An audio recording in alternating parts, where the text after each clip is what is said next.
Hello and welcome to your online tutor. So in the previous session, we discussed brief introduction to Autodesk Inventor, and from now onwards, we will start short training sessions to understand how to model and how to design and draw in Inventor. So first of all, we will start with understanding the concepts of drawing, and we will start sketching from today. To start a sketch, we have to click on new, and then we will get options of part drawing parts. So we should click on standard part or according to the standards of your industry.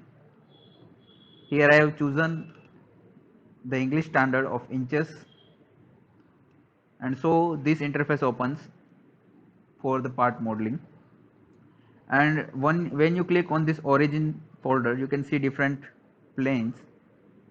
You can select either of the plane on which you want to draw, or you can click on start sketch here and then you can select the planes. You can click on this navigation box and you can see that the orientation of the planes have changed. This will make easier to choose the planes because you can see them clearly now. So I want to just give you an introduction to on how to sketch. So I will select any of the plane. So I am selecting the XZ plane or the top plane. I'll right click on that plane and start new sketch. As soon as you click on start sketch, you can see that the options in the sketch toolbar on this ribbon gets activated. The options for line, circle, arc, rectangle and everything gets activated. Yes, so the basic thing in sketching is that two things are basic. One, the dimensions should be fully constrained. It means that no lines should have the freedom to move by themselves. You have to give relations of one line to another, or relations of one line to plane, relation of one line to axis, or relation of one line to origin. Giving these relations will make your sketch constrained and it will not cause any error, or the sketch will not move by itself. The second rule is the sketch should be always closed loop. What do I mean by closed loop? So if I am drawing a rectangular like this,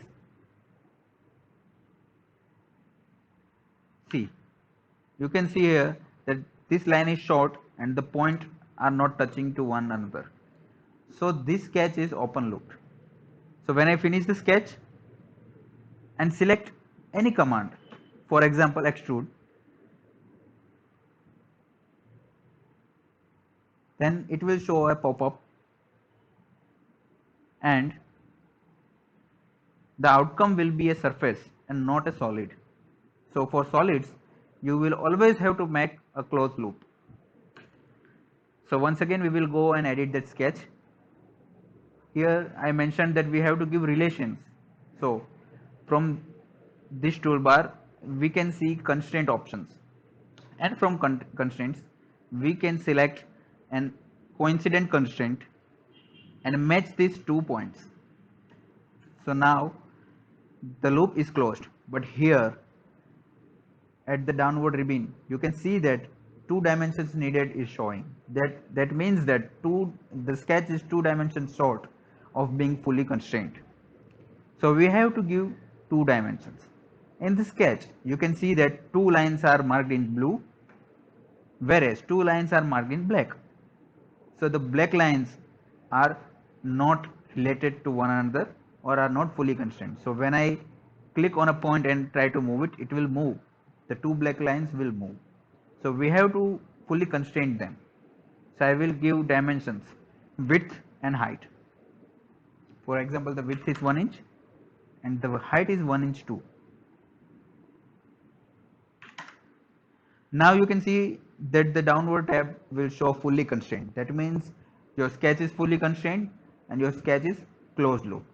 Now when I click on the finish sketch and click on the extrude, you can see that a solid is getting extruded. Okay, so these are the two rules.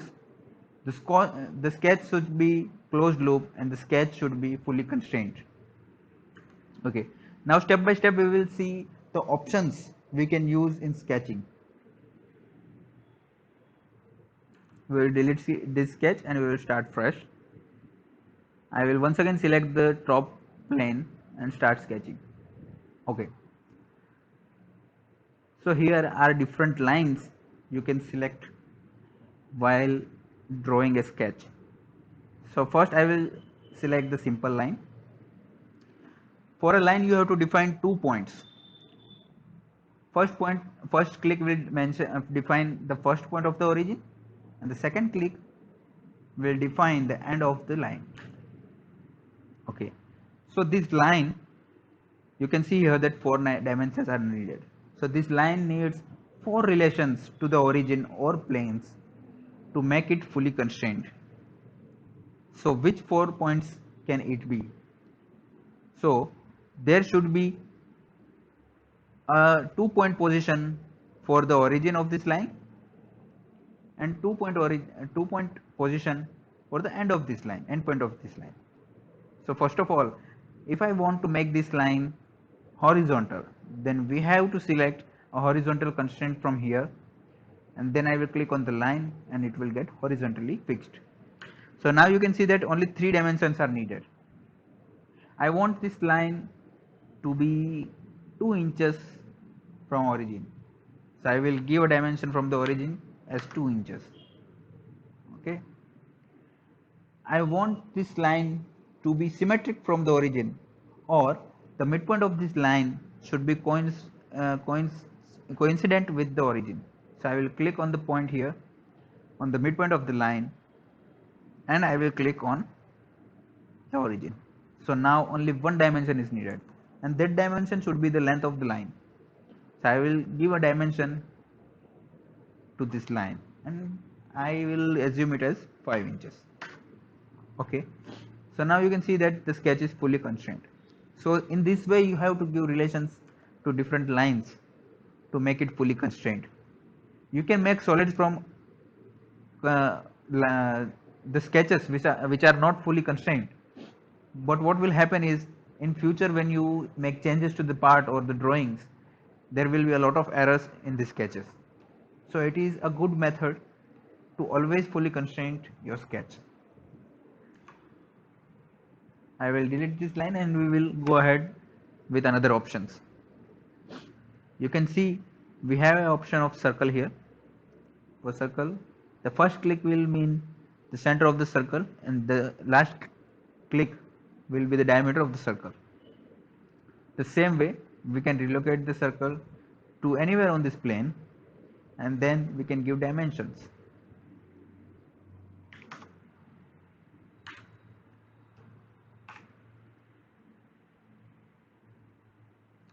Same we can do with the arc.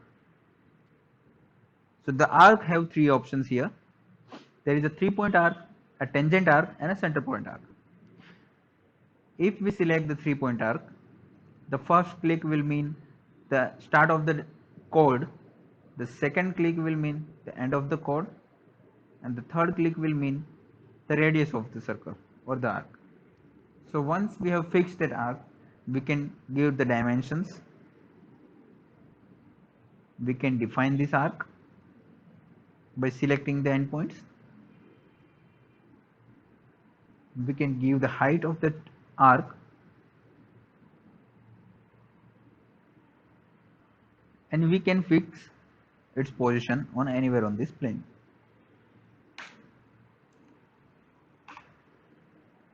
If we select the second option, the tangent arc, then first we have to make a line or an arc to which this arc will be the tangent.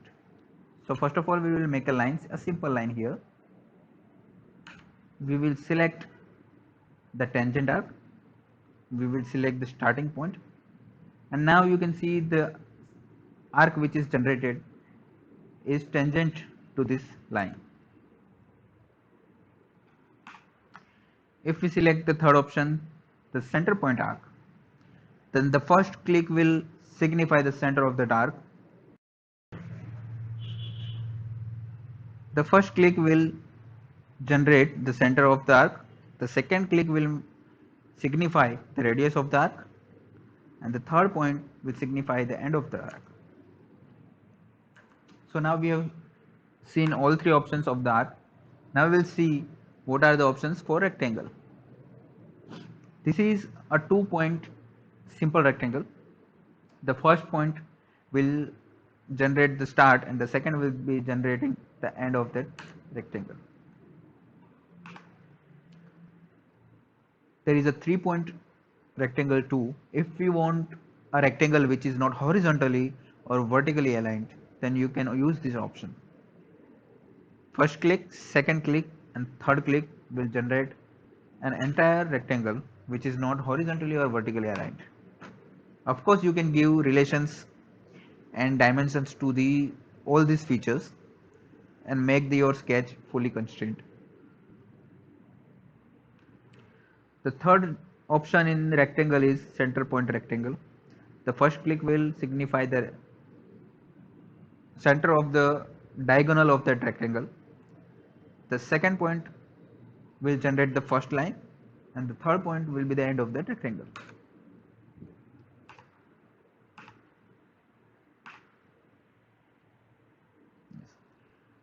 The next option will be the slot. Similarly, the slot will have three options: center to center, overall and center point, just like we saw in rectangle. You can also give a slot which is in arc form. First click, second click and third click, and there will be a fourth additional click which will give you the thickness of that slot. Now you can give the dimensions and you can constrain your sketch. There is also an option for polygon. Clicking on the polygon option, you can select how many sides you want in your polygon. If you want a hexagon, you will select 6 sides. If you want a pentagon, you have to select 5 sizes, and you can't select more than 6. So if I want to make a pentagon, I will insert 5 here. I will click done and then I will generate here. You can see a pentagon is generating. Now you have to give dimensions and constraint to make your sketch fully constrained.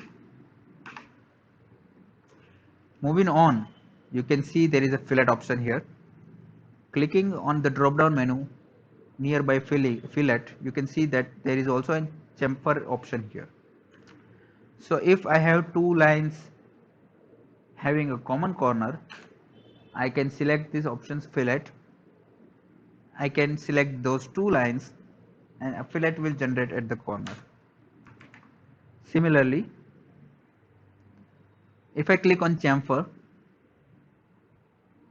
if I select these two lines, there will be a chamfer.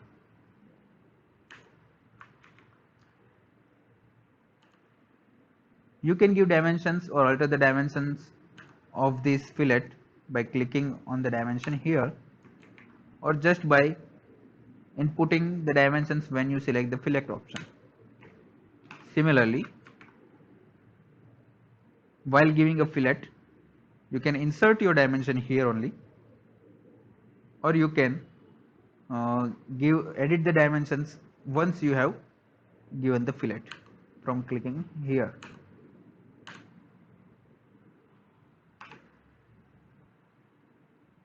So these are the basic options of sketching, how to sketch, what are the general concepts of sketching.